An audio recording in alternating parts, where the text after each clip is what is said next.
Doctor মহুয়া গুহ।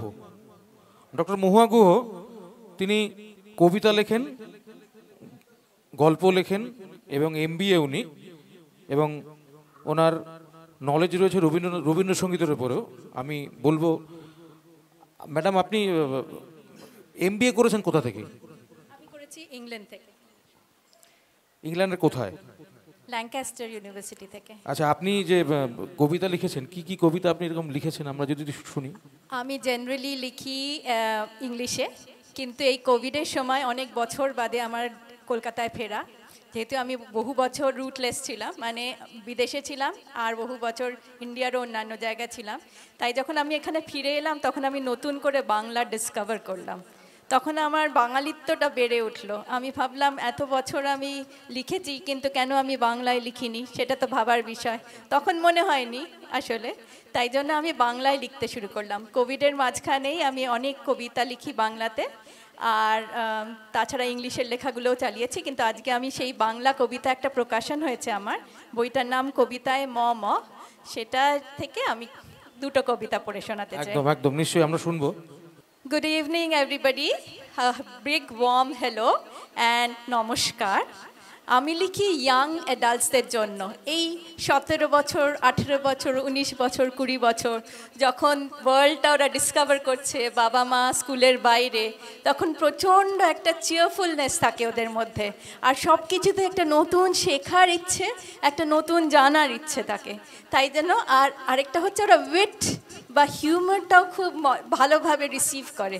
তাই এই young অ্যাডাল্টসদের জন্যই আমি একটা কবিতা পড়ে শোনাচ্ছি প্রথমে। উচ্চ শিক্ষা। উচ্চ শিক্ষায় আমার পড়ল বাধা, এ ব্যাপারে মারও যে হাত পা বাঁধা। বাবা মাথা ঝাঁকায় ধরে চুলের নুড়ি, বলে জানো না কুড়িতে হয় বুড়ি। ধরে বেঁধে বিয়ে দেবে আমায় বাবা ও ঠাকুমা, কেঁদে কেঁদে সারা হলাম আমি ও মা। মা বলে পড়তে দাও আমার মেয়েকে বিয়ে, তারপর না হয় দেবে ওর সুপাত্রে বিয়ে। বিদ্যালয়ের শিক্ষিকার কাছে চাইলাম শলা, উনি বললেন কয়েকদিন উপোস করো নির্জলা, তাতে তোমার বাবা ও ঠাকুমার হৃদয় হবে গলা। শুরু করলাম আমি নির্জলা উপোস, বাবার তাতে বেড়ে গেল রোষ। ধীরে ধীরে ঠাকুমার মন করলাম জয়, মা ঠাকুমা ও আমি তিনে মিলে করব বাবাকে পরাজয়। আমার বাবা অত্যন্ত রাগী ও নাছোড় বান্দা, ঠিক ধরে ফেলেছে আমাদের ধান্দা। করলাম পরিবারের জ্যোতিষ মশাইকে বশ, মা ও ঠাকুমা বলে যে উনি খুব স্নেহ পরবশ।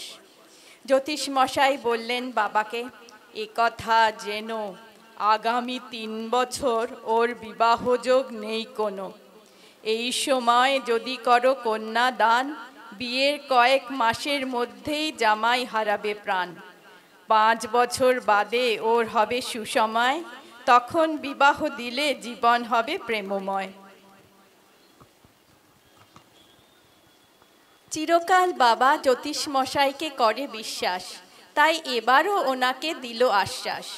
আমাকে সুপাত্রে দান করবে 5 বছর পরে, আশা করে তাহলে সুখী হব আমি ওই ঘরে।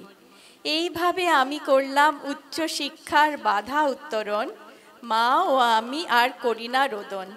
লেখাপড়া করি আমি দিয়ে মনোযোগ, নিশ্চিন্ত হই যে 5 বছরে আসবে না বিবাহযোগ।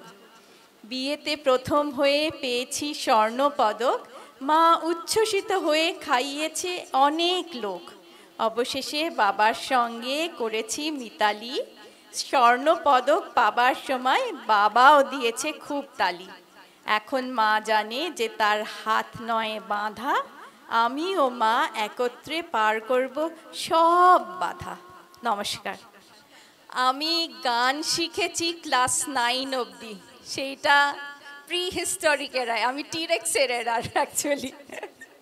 সেই জন্য আমার গানের চর্চা বহুদিন নেই, কিন্তু আবার ওই কোভিডের সময় ভালো লাগা জিনিসগুলোকে ফেরত পাওয়ার একটা ইচ্ছা থাকে।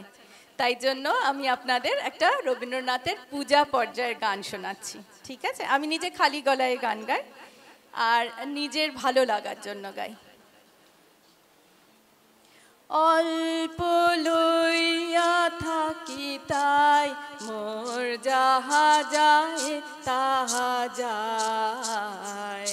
অল্প লইয়া থাকি তাই মোর যাহা যায় তাহা যায়। কণাটুকু যদি হারায় তালই প্রাণ করে হায় হায়। অল্প লইয়া থাকি তাই মোর যাহা যায় তাহা যায়।